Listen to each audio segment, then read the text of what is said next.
स्वपदान्ति वन्देऽहं श्रीगुरो श्रीरामकमलं श्रीं वैष्णवांश्च श्रीरूपं साग्रजातं सहगण रघुनाथान्वितं तं सजीवम् साद्वैतं सावधूतं परिजनसहितं कृष्णचैतन्यदेवं श्रीराधा कृष्णपादान् सहगण ललिता श्रीविशाखान्वितांश्च नमो विष्णुपादाय कृष्णपृष्ठाय भूतले श्रीमते भक्तिवेदांत स्वामी नामिने नमस्ते सारस्वते देवे गौरवाणी प्रचारिणे निर्विशेषा शून्यवाणी नमस्ते वाञ्छाकल्पतरुभ्यश्च कृपासिन्धुभ्येव च पतितानां पावनेभ्यो वैष्णवेभ्यो नमो नमः जय श्री कृष्ण चैतन्य प्रभु नित्यानंद श्री अद्वैता गदाधर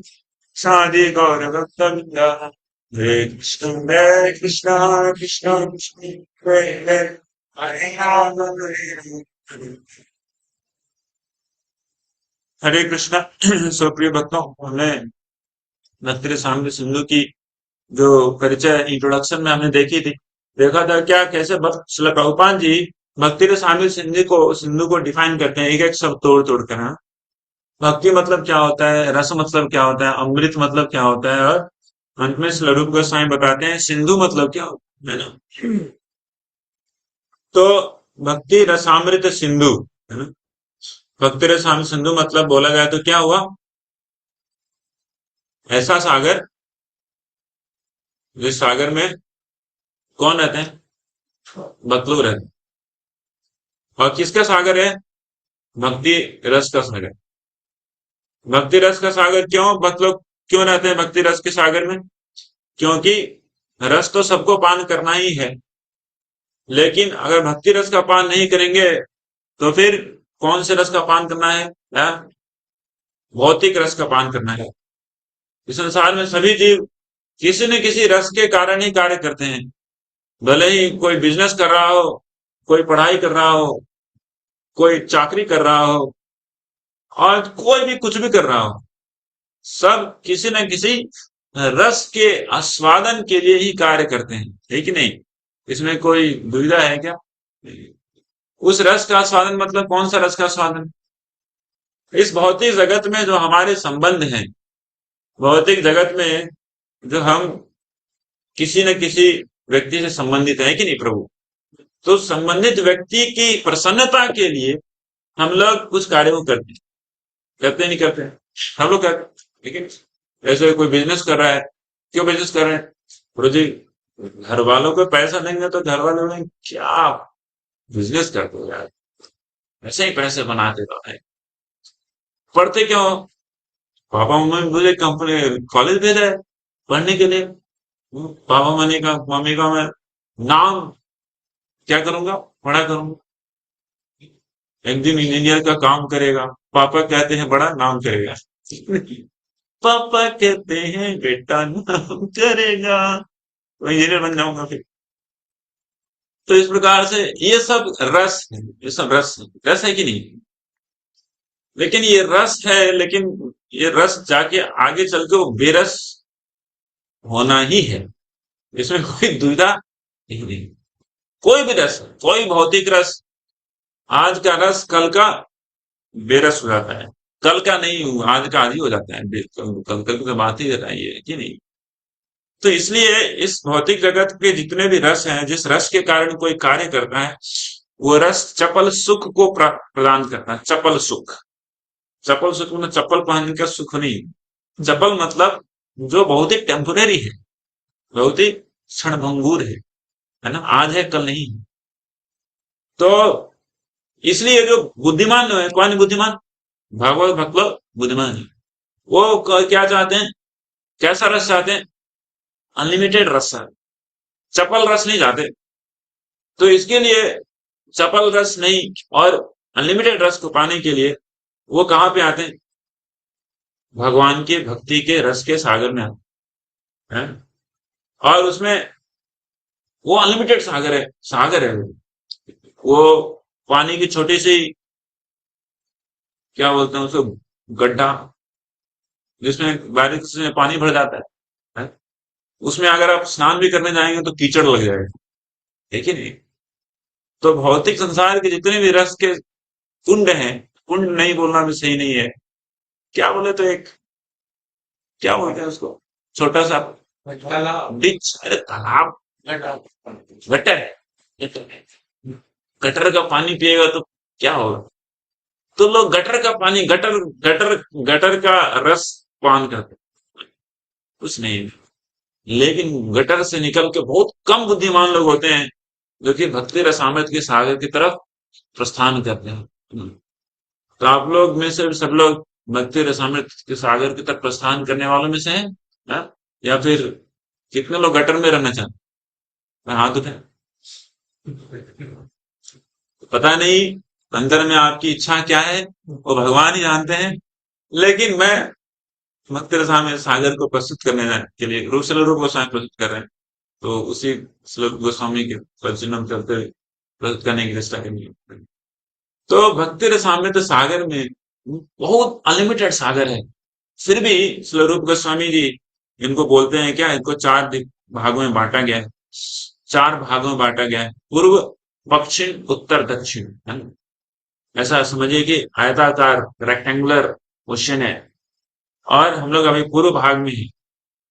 पूर्व भाग में ऐसे चार लहरें हैं, क्योंकि क्वेश्चन में पहुंचते हैं तो लहरें मिलती है कि नहीं, शुरुआत में लहरें मिलती है कि नहीं? तो लहरों को क्रॉस करके जाना पड़ता है अंदर, है कि नहीं, सागर में।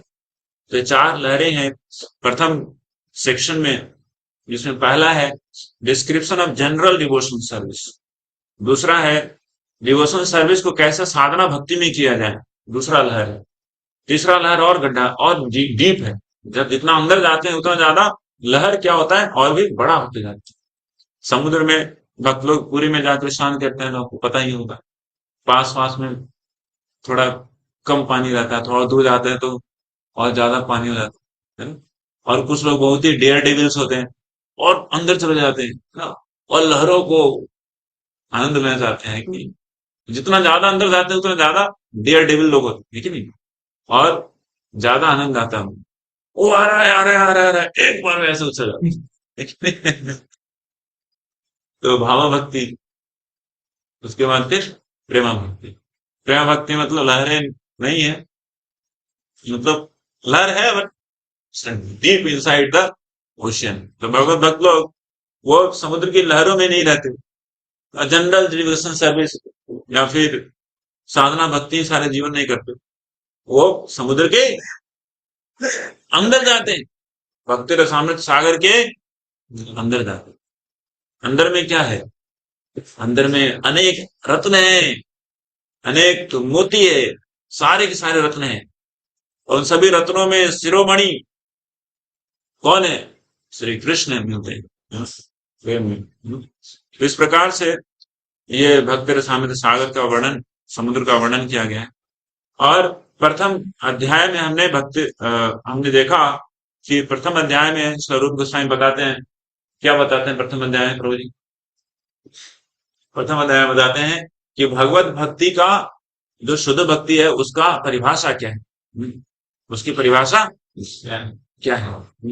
तो हमने देखा, तो उसमें क्या देखा हमने कि भक्ति रस का पान करने के लिए जो भक्त लोग आते हैं, भगवान श्री कृष्ण की अन्य अभिलाषाओं से पूर्ण रूप से शुद्ध होकर भगवान की सेवा करते हैं। अन्य अभिलाषाओं मतलब मेनली दो अभिलाषा है, भुक्ति और मुक्ति।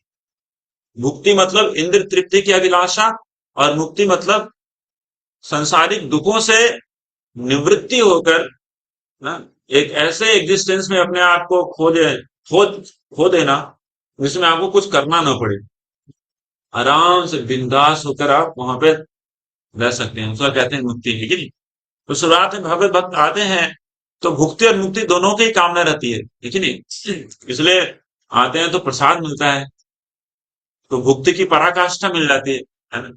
ऑफकोर्स भुक्ति की और भी पराकाष्ठाओं में से एक तो इंद्रिय सुख, जो कि सेक्स लाइफ है, लेकिन उससे नहीं, सिर्फ प्रसाद तो मिलता है कि नहीं प्रभु?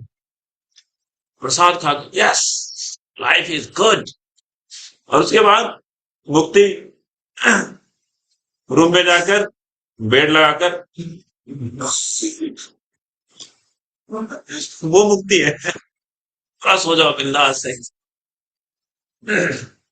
लेकिन भगवत भक्ति मतलब मुक्ति और मुक्ति कामना से ऊपर, अन्य अभिलाषिता शून्यम, ज्ञान कर्मादि अनावृतम, ज्ञान कर्म के जो लेयर्स हैं उससे निकला हुआ है, वो अनावृत हो चुका है, अनावरण हो गया है। किसकी? भगवत भक्ति की। ज्ञान और कर्म का अनावरण हो गया। मतलब क्या? हम भगवत भक्ति किसी भौतिक सुख को प्राप्त करने के लिए नहीं करते, या फिर हम किसी मुक्ति की अभिलाषा के लिए नहीं करते। समझ आ रहा है? भगवत भक्ति किस लिए करते हैं? अनुकूल्य कृष्ण अनुशीलनम, भगवान की खुशी के लिए, भगवान की अनुकूल होकर कृष्ण भक्ति की अनुशीलन करते हैं। ये प्रैक्टिस है प्रभुपाद जी बुक में। ये क्या है? कल्चर है, कल्टीवेशन है। तो उससे क्या होता है? भगवत भक्ति की वृद्धि होती है।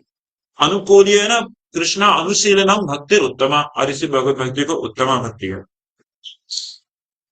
तो प्रभुपाद जी स्वरूप गोस्वामी तो एक और डिफिनेशन देते हैं नारद पंचरात्र से भगवत भक्ति का डिफिनेशन। सर्व उपाधि विनिर्मुक्तम तत्त्वेन निर्मलम ऋषिकेन ऋषिकेशम सेवनम भक्ति उच्यते। सभी उपाधियों से निकल के, मतलब अन्य विलासिता सुन्नत ज्ञान काम कर्मादि अनावृतम को ही अगर बोला जाए तो क्या है? सर्व उपाधि विनिर्मुक्तम, सभी उपाधियों से निकल के। लेकिन कौन सी उपाधि होनी चाहिए? हमारी अभी बहुत सारी उपाधियां हैं। उपाधि मतलब हम अभी पुरुष हैं, हम अभी, हाँ, भक्त नहीं है। अरे भक्त तो सही उपाधि है। हाँ, हम अभी इंजीनियर हैं, इंजीनियर की उपाधि है। It's good, I mean not bad, it's उपाधि। या फिर हम फलाना क्षेत्र से हैं, ऐसे प्रभु जी हाजीपुर से हैं, प्रभु जी भागलपुर से हैं, पटना से, सॉरी, और प्रभु जी दुर्गापुर से हैं, और अलग। तो हमारी ये क्या है? आइडेंटिफिकेशन है।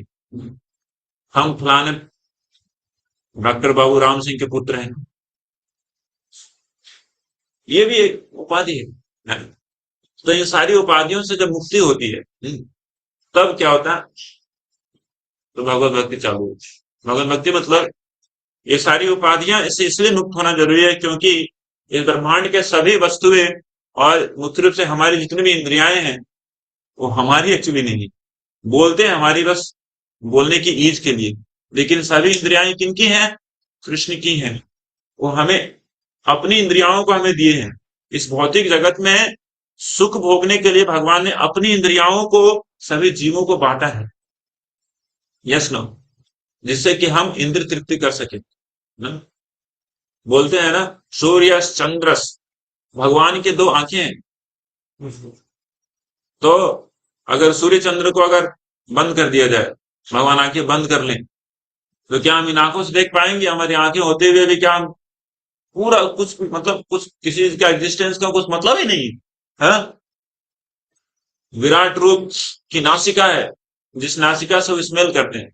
अश्विनी कुमार वहां पे हैं। हम नासिका बंद हो जाए तो हम कुछ सुनने को समझ में नहीं आया। तो हमारी जितनी भी इंद्रियां हैं सब भगवान की जो यूनिवर्सल इंद्रिय है उसकी सबॉर्डिनेट है, उसके ऊपर डिपेंडेंट है, और ये हमारी इंद्रियां नहीं है। इसलिए बोला जाता है क्या? सर्व उपाधि निर्मुक्तम। ये इंद्रियाएं भगवान की हैं और भगवान की इंद्रियां भगवान की सेवा में लगनी चाहिए, है ना? और उसी को भगवत भक्ति कहते हैं। ये भगवत भक्ति कोई ऐसा चीज नहीं है कि आई किसी के व्यक्ति के ऊपर थोपा जा रहा है, नहीं, यही तो नित्य धर्म है जीवों का। ये नेचुरल चीज है जीवों का। लेकिन इस भौतिक जगत में करोड़ों करोड़ों जन्मों से ब्रेन वॉशिंग होती आई है, और हम प्रत्येक जीवन में अपने आप को, हाँ, समझते आए हैं। जो हमने शरीर धारण किया, कुत्ते की योनि में हमें कुत्ते जैसा आंख मिला, कुत्ते जैसा नाक मिला, कुत्ते जैसा जीभ मिला, कुत्ते जैसा कान है, कुत्ते जैसा सब कुछ मिला है। उसे हमने सोचा कि सारी इंद्रियां मेरी है और मैं कुत्ते जैसा इंद्रिय तृप्ति करूंगा। उसके बाद कुत्ता के बाद बिल्ली, बिल्ली के बाद चूहा, चूहा के बाद बंदर, बंदर के बाद घोड़ा, इस प्रकार से मिलता गया। हमने अपनी अपनी इंद्रियाओं की जो आइडेंटिफिकेशन है चेंज करते रहे, फिर मनुष्य जन्म में आ गए। मनुष्य जन्म में भी हमारी वैसी ही अगर प्रवृत्ति रह गई कि हमारी इंद्रियां भगवान की नहीं, मेरी है, और हो सकता है मेरा कोई है, उसकी है, या फिर उसका है, फलाना ढिमकाना, जो भी है। तो व्यक्ति पुनः जो जीवन का जो नित्य धर्म है उससे वो चूक जाएगा, और चूक जाकर वो पुनः पता नहीं कौन सी योनि में पकड़ेगा। उत्क्रामंतम स्थितम वापि भुंजानम एवं गुणान्वितम विमूढ़ा नानु पश्यन्ति पश्यन्ति ज्ञान चक्षुष। 15वें अध्याय में भगवान बताता है कि उत्क्रामंतम, इस प्रकार से जीव एक शरीर छोड़ के दूसरे शरीर में जा रहा है, अलग अलग प्रकार की इंद्रियाओं को वो ग्रहण कर रहा है, लेकिन इसको कौन जान सकता है? हाँ, जिसकी आंखें खुली हैं, ज्ञान चक्षु से जिनकी आंखें खुली हैं। भगवान तो जानते ही, भगवान क्या नहीं जानते। अरे हमारे लिए बोल रहे हैं भगवान। मूढ़ा नानु पसंद, जो विमूढ़ है, मूर्ख लोग है, वो नहीं देखता है, नहीं देख पाता है कि आप अलग अलग इंद्रियों को पकड़ रहे हैं, अलग अलग जीवों के शरीर में जा रहे हैं, उस प्रकार की इंद्रियों को पकड़ रहे हैं मतलब क्या, भगवान ही दे रहे हैं, है ना। लेकिन पश्यन्ति ज्ञान चक्षुषः, कौन देख पाता है? जिनकी ज्ञान चक्षु देख पाता है कि हाँ, अलग अलग प्रकार की इंद्रियों को मैं प्राप्त कर रहा हूँ, मनुष्य की इंद्रियों को प्राप्त किया हूँ। तो ये कौन दे रहे हैं? सारी इंद्रिया तो भगवान दे रहे हैं, प्रत्येक प्रत्येक योनियों में भगवान ही दे रहे हैं इंद्रियों को। अगर इन्हीं इंद्रियों से अगर हम भगवान भक्ति करेंगे, हाँ, तो भक्ति रसामृत सागर के अमृत का पान कर पाएंगे, है कि नहीं प्रभु? तो इसलिए स्वरूप गोस्वामी बताते हैं कि अमृत का पान करने के लिए कोई हिचकिचाहट नहीं करनी चाहिए, है ना। जिस अमृत के पान से हाँ, कई कई अनंत अनंत कोटि जीव भगवान के चरण को प्राप्त किए हैं। और सबसे प्रथम श्लोक में ही बताते हैं कि भगवान श्री कृष्ण अखिल रसामृत मूर्ति हैं, मूर्तिमान स्वरूप है सभी रसों के। इसलिए आप कोई भी रस चाहिए आपको, सब रस आपको मिल जाएगा कहाँ पे? कृष्ण के साथ। जो अपनी उत्कृष्ट भक्तों में से जो सर्वश्रेष्ठ हैं, तारका, पाली, ललिता, विशाखा, श्रीमती राधा रानी, श्यामा, इन सभी भक्तों के साथ अलग अलग रूप से वो उस भक्ति रस का आस्वादन करते हैं, नित्य भक्ति रस का। तो इस प्रकार से टीजर देते हैं भगवान की क्या है भक्ति रूप गोस्वामी प्रभुपाद फिर सामने सिंधु में। अब दूसरे अध्याय में बताते हैं कि भगवत भक्ति, शुद्ध भक्ति करने के क्या क्या लक्षण, क्या क्या मिलेंगे आपको शुद्ध भक्ति करने। तो हमने 6 चीज देखा था। क्या क्या 6 चीज था, किसी को याद है क्या? 6 चीज होता है भगवत भक्ति, शुद्ध भक्ति करने से। 6 things takes place. Anybody remembers? We told just last class we discussed it. क्लेशानि सुगदा मोक्षलघुता कृत सुदुर्लभा सांद्रानंद विशेषात्मा श्री कृष्ण आकर्षणी च सा। तो ये 6 चीज होता है। क्लेशाग्नि, शुभदा, उसके बाद मोक्ष लघुता कृत सुदुर्लभा, सांद्रानंद विशेषात्मा श्री कृष्ण आकर्षणीय। शुद्ध भक्ति करने से पहला 2 चीज होता है, पट तुरंत होता है। शुद्ध भक्ति करने से 2 चीज तुरंत होता है। वो क्या है? क्लेशाग्नि और शुभदा। क्लेशाग्नि मतलब भौतिक दुखों का पूर्ण रूप से निर्वापन, शमन हो जाता है ना। क्लेश का अग्नि, अग्नि में क्लेश चला जाता है और जल के राख हो जाता है। पहला चीज होता है। और तुरंत उसी के बगल में दूसरा चीज आता है, उसका नाम है शुभदा। मनुष्य जीवन पूर्ण रूप से ऑस्पिशियस शुभत्वम से भर जाता है। सुविधाओं नहीं, शुभत्वम। अवश्य सुविधाएं तो है ही, सुविधाएं क्या? शुभत्वम, शुभत्व मतलब एवरीथिंग बिकम्स ऑस्पिशियस, सब कुछ आनंद ही आनंद है। सर्वत्र आनंद देखी, इस प्रकार से सब कुछ आनंद में हो जाता है। और शुभत्वम नहीं हो रहा मतलब कुछ तो सोचा है। हर जगह पे शुभत्वम नहीं होता है। ये साधना भक्ति, साधना लेवल में शुद्ध भक्ति करने के बस 2 लक्षण। उसके बाद फिर मोक्ष लघुता कृत सुदुर्लभा, ये भाव भक्ति के दो लक्षण है। मोक्ष लगता है तो मतलब मुक्ति बहुत ही तुच्छ नजर आती है, सुदुर्लभा। और पता चलता है कि भगवत भक्ति बहुत ही रेयर है, सुदुर्लभा, बहुत रेयर है। ऐसे हम लोग भगवत भक्ति कर रहे हैं तो है, लेकिन सही में क्या चल रहा है भगवत भक्ति? अगर सुदुर्लभा ही है तो इतने तो सारे लोग भगवत भक्ति कर रहे हैं। अरे इतने सारे लोग भगवत भक्ति कर रहे हैं, फिर भी भगवत भक्ति सुदुर्लभा है। क्यों सुदुर्लभा है? कि वो भगवत भक्ति के नाम पे कुछ कर रहे हैं। भगवत भक्ति शायद नहीं हो रही है। हाँ, कि नाम पे चल रहा है, नामे चोलছে, ना? नामे चोलছে, हरिनाम चोलছে, चोलছে चल रहा है। जैसे लोगों को पूछा जाता है कैसा चल रहा है प्रभु जीवन, प्रभु जी चल रहा है। अरे चल क्यों रहा है? दौड़ना चाहिए, कूदना चाहिए, है कि नहीं? प्रेम क्या तो चलता है? प्रेम चलता नहीं, प्रेम कूदता है, dash leap and bounce, yes, लहरी, लहरी। कृष्णा चलता नहीं। मतलब क्या है ये? सुदुर्लभ है। बहुतों के पास एक्सेस है, हरिनाम कर रहे हैं, लेकिन फिर भी ये सुदुर्लभ है, क्योंकि भगवान अपनी भक्ति सबको सहज ही नहीं दे देते, है ना? ऐसी तो मुश्किल है किसी को भगवान नाम करना ही मुश्किल है, लेकिन नाम करने के बावजूद ही भगवान टेस्ट करते हैं कि किसको मैं अपनी प्रेम भक्ति को दूंगा, किसको दूंगा, टेस्ट कर। दो डबल फिल्ट्रेशन टेस्ट है कि नहीं, बाद में चर्चा करेंगे। उसके बाद प्रेम भक्ति में भी दो सिम्टम आते हैं, और क्या क्या है? लास्ट में दो क्या क्या था? सांद्रानंद विशेषात्मा और श्री कृष्णाकर्षण। सांद्रानंद, उसके बाद भाव क्रॉस करते ही भगवान वो समझ आते हैं कि ये बंदा फिट है, इसको दे देता हूँ। भाव में भगवान दे देते हैं। बहुत कम लोग होते हैं वैसे। फिर जब प्रेम में पहुंचता है व्यक्ति, तो तब फिर भगवत भक्ति की जो सांद्र, सांद्र मतलब कंडेंस्ड, कंडेंस्ड समझते हो? हम लोग साइंस पढ़ा करते थे पहले हिंदी में, 10th तक हमने साइंस हिंदी में पढ़ा, तो बहुत ही क्लिष्ट क्लिष्ट संस्कृत वैज्ञानिक शब्दों का उसमें प्रयोग किया गया। सांद्र मतलब कंसंट्रेटेड को सांद्र कहते हैं, कंसंट्रेटेड को सांद्र कहते हैं। और तनु बोलते हैं, तनु, तनु मतलब डाइल्यूटेड। पता नहीं आप लोग को याद है कि नहीं? फिर बाद में सांद्र तनु को छोड़ के कंसंट्रेटेड और डाइल्यूटेड में आने में हमें 2 महीना लग गया, मतलब 11 12 में आए थे। तो सांद्रानंद, आनंद कैसा? कंसंट्रेटेड, है ना? पूरा मोलालिटी, उसका मोलालिटी पूरा भर के है ना? और विशेष आत्म, सांद्रानंद विशेष आत्म, वेरी ग्रेट सोल इज, और श्री कृष्ण आकर्षणी चसा। और प्रेम भक्ति में, भगवत भक्ति की ऐसी शक्ति होती है कि भगवान श्री कृष्ण को भी आकर्षित कर लेती, करती है ना?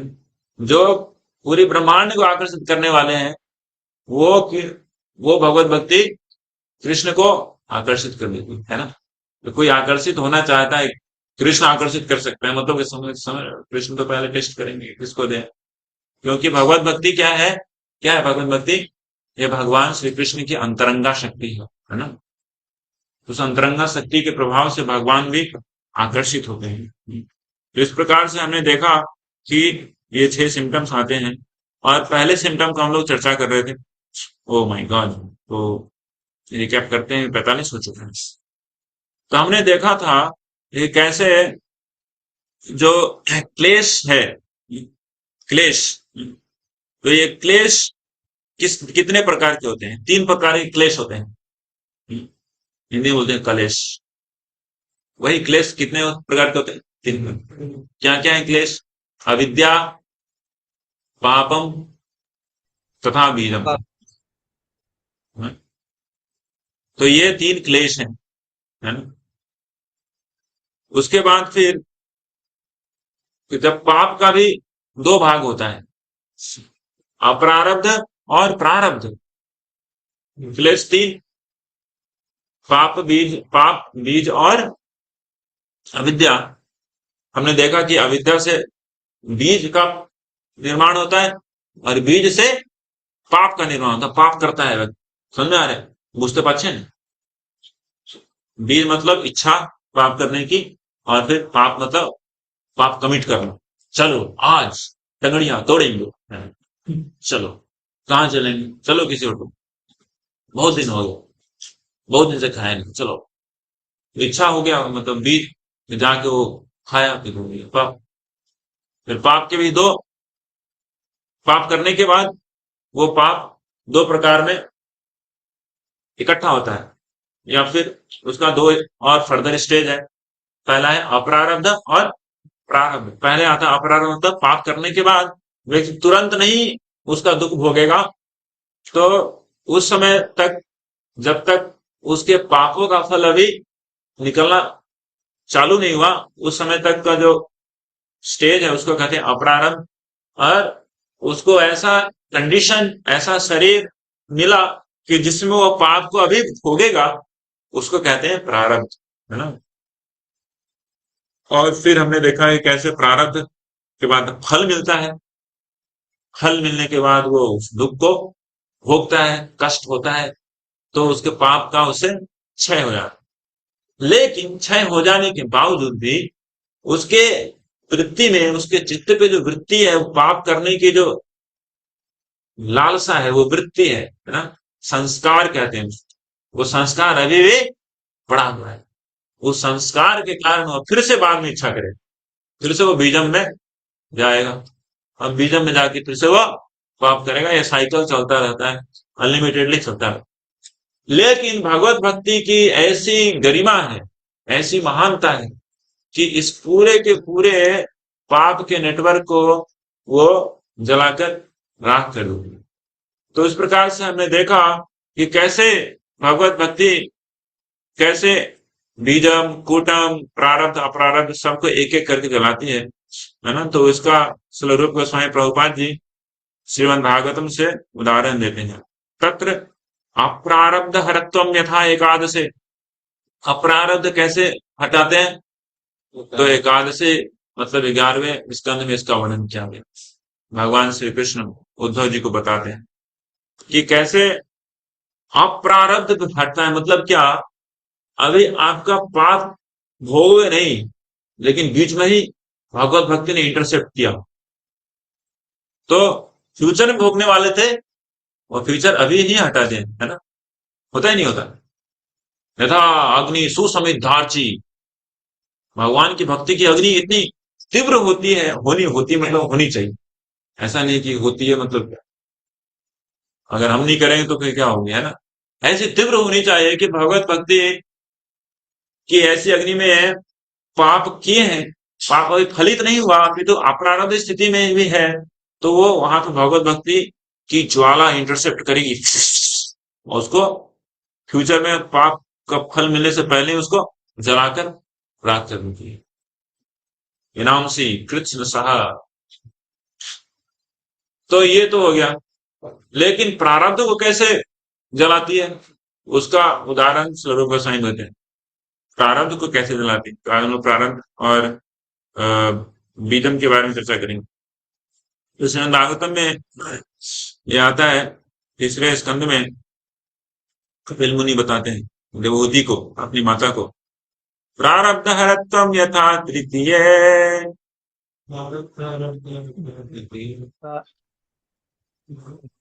यन्नामधेय श्रवणानुकीर्तनान्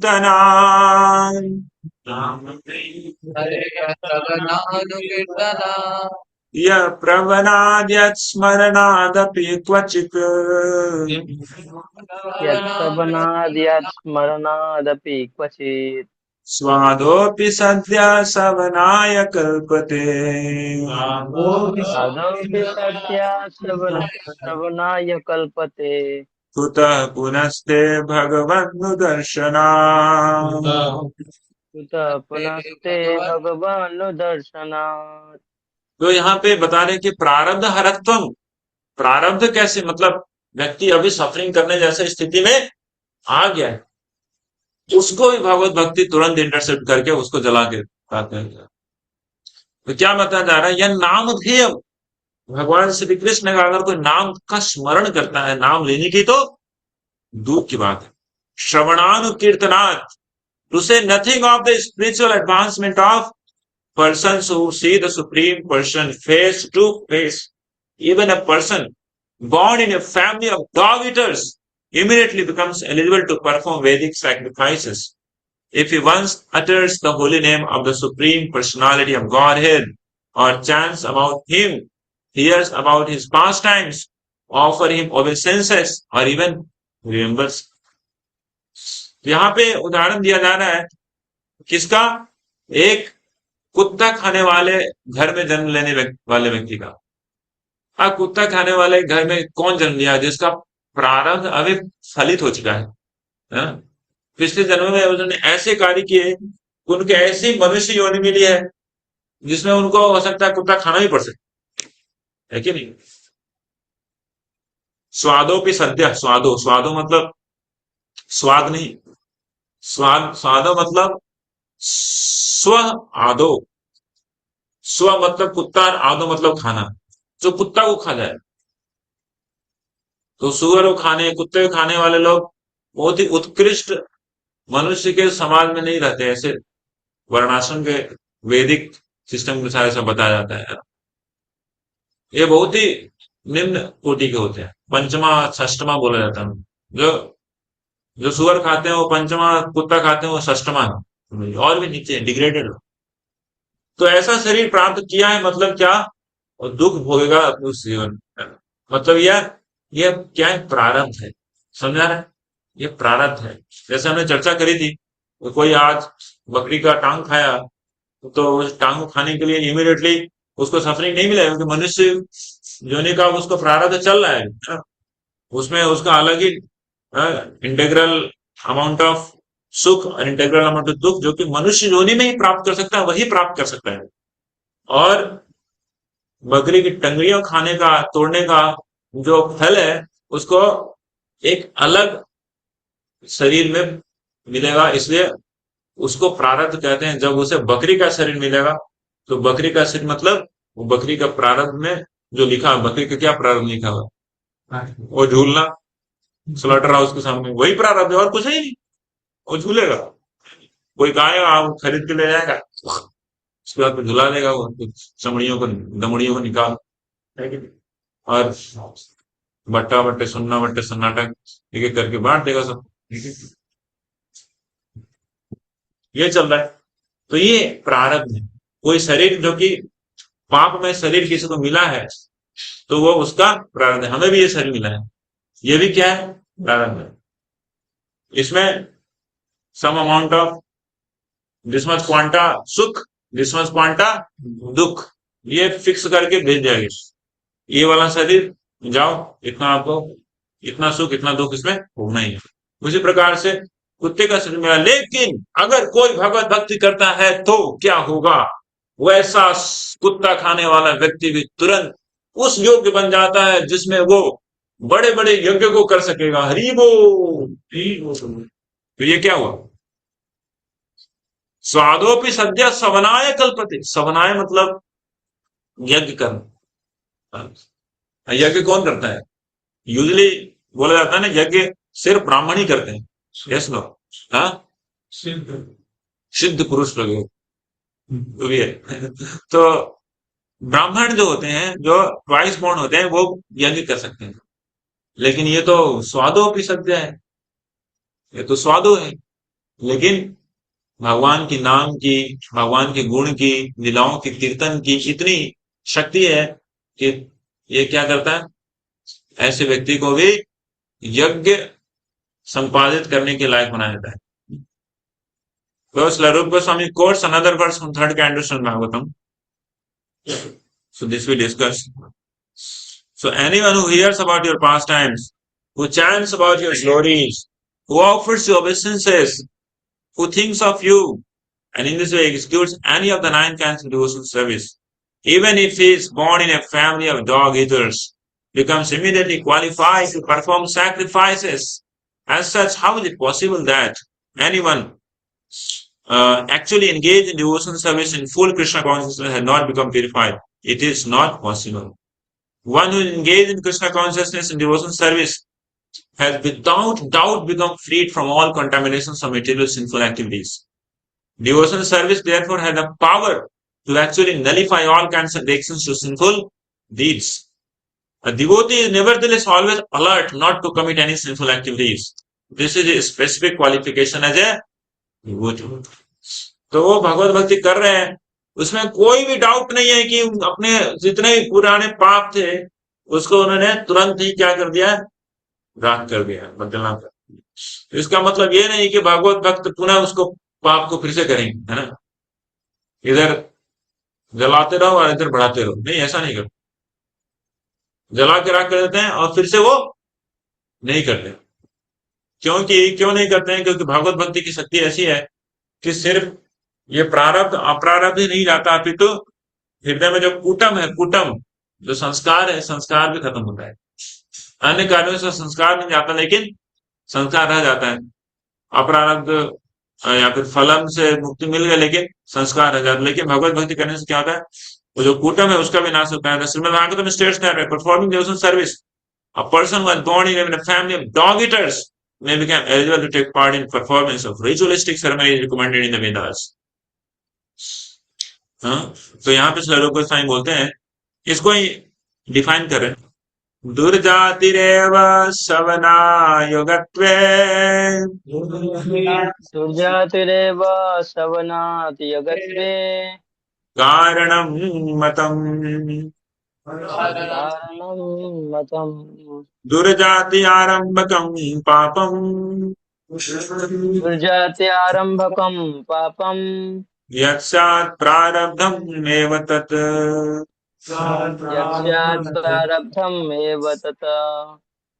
तो दुर्जातिरेव सवना योगत्वे, it is understood that the low birth of a dog eater is very cause of his disqualification for performing sacrifices, है ना। तो क्योंकि नीची जाति में जन्म लिए हैं तो बाय डिफॉल्ट वो किसी भी यज्ञ को नहीं कर सकते हैं, है ना। The sinful reaction that causes such low birth is called प्रारब्ध, है ना। जिस पाप के कारण, पिछले जन्म के पाप के कारण वो अभी इस योनि को प्राप्त किए हैं, उसको क्या कहा गया है, प्रारब्ध कहा गया। लेकिन इस प्रारब्ध का भी विघटन हो गया। A person is born in a Brahmana family or in a family of dog eaters due to his past sinful activities.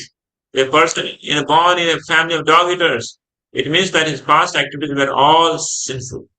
But if even such a person takes to the path of devotional service and begins to chant the holy names of the Lord, Hare Krishna, Krishna Krishna, Hare Hare, Hare Ram, Ram Ram, he is at once fit to perform the ritualistic ceremonies. This means that his sinful actions have immediately becomes neutralized. और भी example देते हैं, पद्मे पुराणे च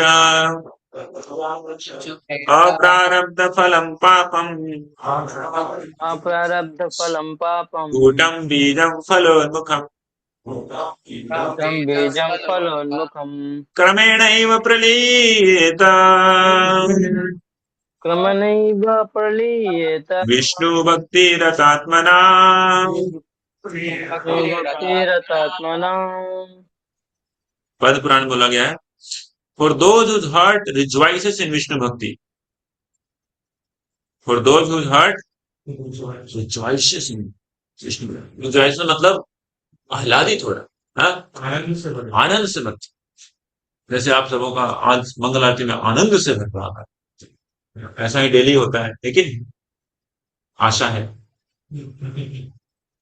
सुबह सुबह 4:30 बजे देखने में अच्छा लगता है, फोटो भेजते हैं सुबह पे, आप लोग बैठ के तब तक विष्णु भक्ति में जिसका हृदय रिजॉइस कर हिलोरे ले रहा है भगवत भक्ति की लहरी। द सिंस बी दे अप्रारब्ध कूटा बीजा प्रारब्ध are destroyed step by step, एक एक करके सब कुछ खत्म हो जाता है। अप्रारब्ध हो, कूटम हो, बीजम हो, प्रारब्ध हो, डिस्ट्रॉयड स्टेप बाय स्टेप। तो इसके ऊपर में प्रभुपाद जी क्या बोलते हैं, It is stated in Padma Puran that there are 4 kinds of effects due to sinful activities, which are listed as follows. The effect which is not yet fructified, aprarabdha. The effect which is lying as seed, bija. The effect which is already mature, prarabdha. The effect which is almost mature, phala. So it's also stated that all these 4 effects become immediately vanquished for those who surrender unto the Supreme Personality of Godhead and becomes engaged in devotional service in full Krishna consciousness. This is very important to understand. So full Krishna consciousness and surrendering unto Vishnu, ये होना चाहिए, है ना? Surrendering मतलब वो जो 6 शरणागति के लक्षण हैं, वो करने चाहिए व्यक्ति को, है ना? साधना भक्ति में 2, भाव में 2 और प्रेम में 2, है ना? अनुकूल संकल्प प्रतिकूल वर्जनम रक्ष शरीर विश्वास हो भोक्तृत्व वर्णन तथा आत्मनिक्षेप कार्पण्य षड्विधा शरणागति। इस प्रकार के जो तो उससे निश्चित रूप से ये इफेक्ट उसको मिलेगा। Those effects described as almost mature refers to distress from which one is suffering at present, and the effects lying as seed are in the core of the heart, where there is a certain stock of sinful desires which are like seeds. The Sanskrit word kutam means they are almost ready to produce the seed or the effects of the seed. An immature effect refers to the case where the seedling has not begun. From this statement, Padma Puran is understood that material contamination is very subtle, is beginning its fruition and results, and how one suffers such results in the form of distress are part of a great chain. इस chain के बारे में discussion किया था. So when one catches some disease, it is often very difficult to ascertain the cause of the disease, where it originated and how it's maturing. The suffering of a disease, however, doesn't appear all of a sudden. It actually takes time.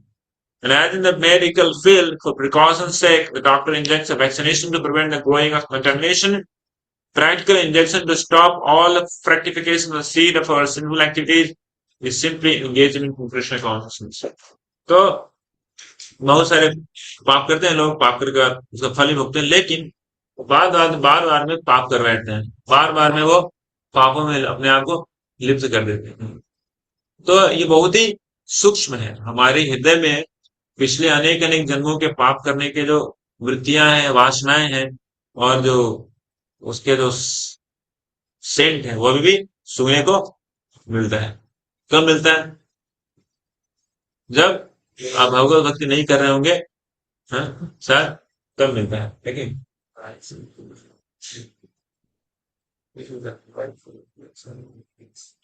so like that, so then it fructifies from there. इस प्रकार से कूटम, बीजम, पापम, प्रारब्ध, प्रारब्ध, इस प्रकार से हम लोग इस चक्र में चलते रहते हैं जब तक कि व्यक्ति शरणागति नहीं हो। तो बीजम हरत्वम यथा षष्ठी, ये वाले श्लोक पढ़ेंगे 8 श्लोक में। बीजम हरत्वम, बीजम मतलब क्या बोला था? इच्छा। अगर पाप करने की इच्छा नहीं हो तो पाप फिर कोई करेगा ही नहीं, लेकिन यस नो प्रभु। तो कैसे बीज का हरण करता है भगवत भक्ति रूप गोस्वामी, उसका भी कोटेशन देते हैं, उसका भी रेफरेंस देते हैं। हम थोड़ा स्लो जा रहे हैं क्योंकि श्लोक पढ़े तो थोड़ा अच्छा लगता है। सो एक एक करके सब सारे के सारे रेफरेंस दे रहे हैं श्लोक गोस्वामी भगवान। तो अष्टमे यथा षष्ठे, छठे स्कंद में इसका वर्णन किया गया। प्रस्तानि यज्ञानि पूयन्ते तपोदान व्रतादिभिः धर्मजं तद्दृढ्यं धर्मजं तद्धृत्यं तदपि शांग्रिसेवया, तदपि शांग्रिसेवया, ईशांग्रिसेवया। तो भक्ति कैसे बीज को सीड मतलब पाप की जो बीज है, जो इच्छा है, desire है, उसको नष्ट करती है। Although one may neutralize the reactions of sinful life through austerity, charity, vows, and other such methods, these pious activities cannot uproot the material desire in one's heart. However, if one serves the lotus feet of the personality of Godhead, he is immediately freed from all such contamination. तो पाप कोई किया, तो पाप का जो फल नहीं मिलेगा। भगवत भक्ति छोड़ के दूसरा उपाय है। क्या है दूसरा उपाय? कर्म के रास्ते और ज्ञान के रास्ते। तो कर्म के रास्ते कैसे कर सकता है कोई व्यक्ति? प्रायश्चित करके, है ना। एक प्रायश्चित करके चीज होती है जो कि शास्त्र में वर्णित है। अगर आपको आपने कुछ कर दिया, सपोज आपने ब्राह्मण हत्या कर दी, तो उसको प्रायश्चित अलग होता है। आपको जंगल में जाना पड़ेगा, या फिर पूरे गर्मी में धूप में चारों तरफ में आग लगाकर उल्टा होके रहना पड़ेगा। ऐसे बहुत अलग अलग तरह का प्रायश्चित है ना। इससे पाप क्या हो जाता है, आपको बाद में फल नहीं मिलेगा। लेकिन बोलेगा प्रभु जी इतना दंड देना तो पाप फल भोगने के बराबर ही हो, है कि नहीं? तो ये कर्म के रास्ते पाप को अवॉइड करने का रास्ता है। उस प्रकार से ज्ञान के रास्ते भी क्या क्या है? तपस्या इत्यादि, ब्रह्मचर्या, शमेन, control of the mind, control, बहुत रिगरस चीज है। लेकिन इन सभी कार्यों को करने के बावजूद भी अंदर में, हृदय में व्यक्ति को पाप करने की जो इच्छा है वो कभी नष्ट नहीं होती, है ना। ऊपर से लगता है जैसे, वैसे देखते हैं ना, जब खेती करते हैं लोग, बंगाल में बोलते हैं चाष। तो चाष करते समय ऊपर में घास तो काट देते हैं, लगता है कि घास कट गया तो खरपतवार हट गए। लेकिन 15 दिन के बाद आइए तो फिर से वो सारे के सारे घास फिर से आ जाते हैं, है ना। आज खत्म, कल फिर से बढ़ जाता है कि नहीं? क्यों? क्योंकि बीजम अभी भी है उधर, बीजम गया नहीं है। उसी प्रकार से हो सकता है कुछ कष्ट वष्ट करके चलो पाप से बच के रहेंगे, लेकिन पाप का जो बीज है अभी भी हृदय के अंदर में एकदम जिंदा है, एकदम फ्रेश है कि नहीं?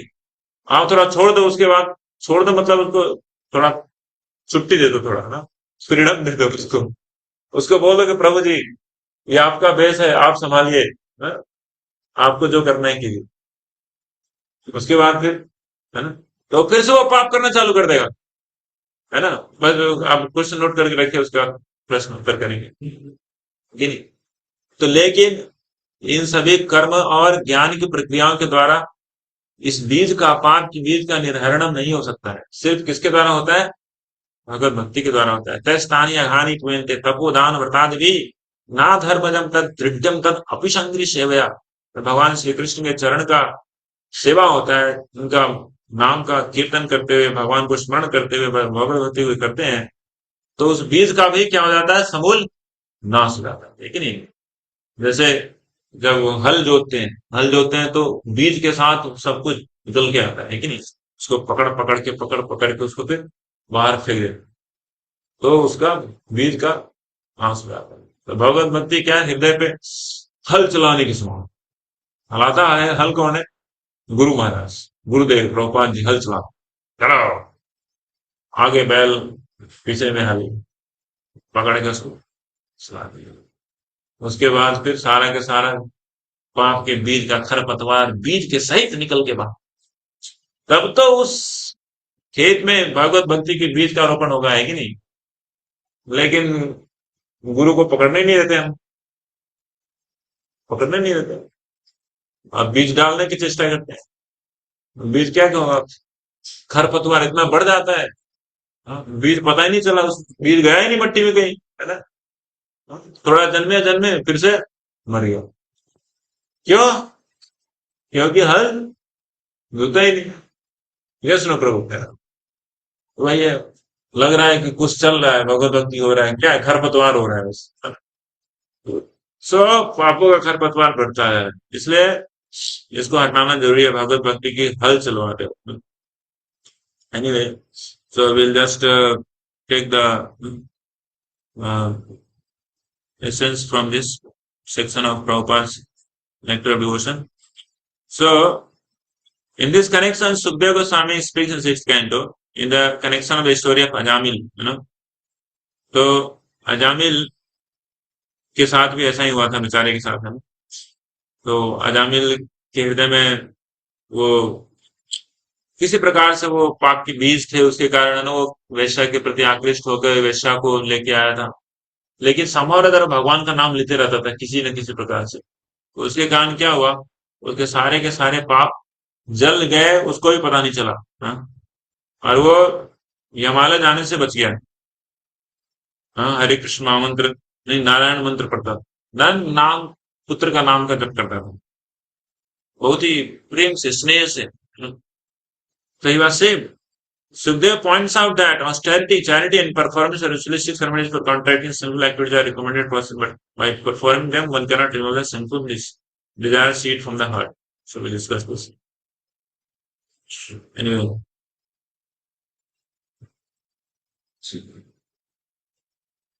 okay, so we already discussed this, so we can continue on next day from this sloka, 21st sloka.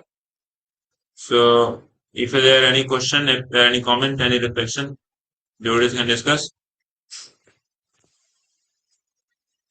बोलिए सोनू प्रभु, हरे कृष्ण। ये अरे अगर आप किसी को वचन देते हैं, लेकिन अगर किसी जेन्युइन रीजन की वजह से वो वचन पूरा नहीं होता, तो उसका भी पाप लगता है। वचन देते हैं और जेन्युइन रीजन के कारण वचन पूरा नहीं होता है, तो उसका ही पाप लगता है। हाँ, बोल सकते हैं ऐसे, मतलब एक तरह का, मतलब ये झूठा बोलना हो गया ना। हमने बोला लेकिन उसको कर नहीं पाया। लेकिन कलयुग में इसको थोड़ा सा ढीला किया गया है।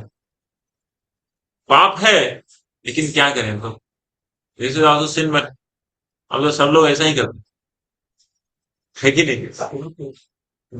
तो दिस इज ऑल्सो पाप। जैसे भगवान वामन देव के रूप में बलि महाराज से उन्होंने क्या लिया था वचन, की 3 पग जमीन देंगे, है ना? और 2 पग में ही पूरे ब्रह्मांड को नाप दिए। बोले तीसरा तीसरा पग कहाँ दूं? तूने वचन दिया था कि 3 पग दूंगा, तीसरा पग कहाँ दूं?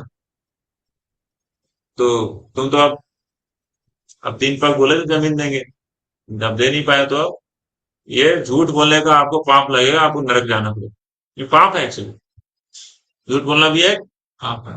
पाप है।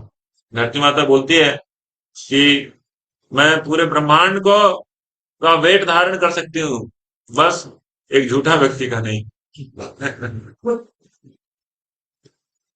है ना? इतना भारी पाप है, समझ लो ना। तो माता धरती बोलती है कि मैं एक झूठे व्यक्ति का भार धारण नहीं कर सकती, है ना?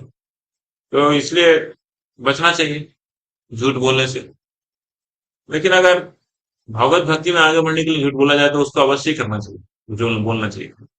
इसका मतलब जनरलाइजेशन नहीं कर देना चाहिए, साधारणीकरण नहीं कर देना चाहिए कि अब तो एक बार झूठ बोले तो हम हर जगह पे उसको लपेटेंगे। तो ये बहुत बड़ा अपराध है। युधिष्ठिर महाराज को भगवान बोले तो झूठ बोल, अश्वत्थामा मारा गया, लेकिन वो बोला नहीं, उसे कारण उसको पाप लग गया, है कि नहीं? तो भगवान बोले हैं उसको झूठ बोलने के लिए, वो बोला नहीं, तो उसको पाप लग गया। इसका मतलब युधिष्ठिर महाराज तो उस समय भी झूठ नहीं बोले, उसे कारण उनको नरक जाना पड़ा था, है कि नहीं? लेकिन हम लोग क्या उल्टा करते हैं, हम लोग तो ऐसे ही, जब भगवत भक्ति करनी है तो झूठ नहीं बोलेंगे, लेकिन इंद्र तृप्ति करने के लिए झूठ बोल देंगे, है नहीं? तो ये बहुत बड़ा पाप हो जाएगा। झूठ तो नहीं बोलना चाहिए, प्रिंसिपल है सत्यम वदा। ये तो मतलब धार्मिक प्रिंसिपल है, सत्यम वदा, ये धार्मिक प्रिंसिपल। तो ये कोई बहुत बड़ा कृष्णा कॉन्शियस फिलॉसफी नहीं है, लेकिन भगवत भक्त लोग इसका ही पालन करते हैं अच्छे से, वो सत्य हो, दे आर प्रिडिक्टेबल। ऐसा नहीं कि बोला कुछ किया कुछ, तो that should not be there, इधर इट कुछ बोलना चाहते हैं आप? सच मतलब कि वो झूठ बोला था, लेकिन सच बोला था, लेकिन धीरे से बोल दिया था, सच बता दिए कुछ नहीं। हाँ, मतलब वो सच बोला था, धीरे से। धीरे से बोला था सच, मतलब भगवान के आदेश का पालन नहीं किया ना वो भगवान डायरेक्टली होता तो झूठ बोल, और वो सच ही बोल बैठे, so called such. Truth means the truth which get you closer to absolute truth. That is real truth. Truth is not that you go away from absolute truth by speaking so-called truth. That is false. Yes. तो सत्यम वदा Singh gratification में भी अगर कोई सत्यम वदा करता है, मतलब he will get purified. आपका दुश्मन आपसे सिगरेट खाना चाहता है, तो आप उसको सिगरेट नहीं देंगे, आप उसको इधर उधर की पहेलियां पढ़ा के चप्पत लगा देंगे। मतलब क्या? आपके हृदय में भगवान के ऊपर विश्वास नहीं है, इसलिए आप उसको पहेलियां पढ़ा के भगा दिए, झूठ बोल के। तो इससे आपकी शुद्धिकरण नहीं होगी, है ना? मन का शुद्धिकरण से नहीं होगा, है ना? और बंदा मटेरियल वर्ल्ड में रहेगा, कितना ही माला खींच ले। समझ रहा है? क्योंकि भगवान को विश्वास ही नहीं है, छोटी छोटी चीजों के लिए वो झूठ बोलता है ना? लेकिन अगर ऐसा है कि भगवान वैष्णव की सेवा करने के लिए अगर झूठ बोलना पड़ रहा है, वो भी अनसेरेमनियसली, बहुत ही सेरेमनियसली होता है। मतलब ऐसा नहीं कि प्रत्येक दिन ही, जैसे हम लोग 16 माला करते हैं, प्रत्येक दिन ही 16 माला झूठ बोलना, ऐसा तो नहीं है। कभी कभार होता है कि नहीं? लेकिन वो झूठ को बोलना है। भगवान की भक्ति करने के लिए अगर वैष्णव बोला कि यहाँ पे आप बोल सकते हो, कोई प्रॉब्लम नहीं। सनातन गोस्वामी बोल दिए थे, मैं जा रहा हूं मक्का, काबा, जिंदा पीर मुझे रिहा कर, हम्म, अल्लाह तुम्हें जन्नत बख्शेगा। तुम्हारी खिदमत में जन्नत बख्श, मुझे मक्का जाना है, दरवेश का रूप धारण करके मैं मक्का जाऊं।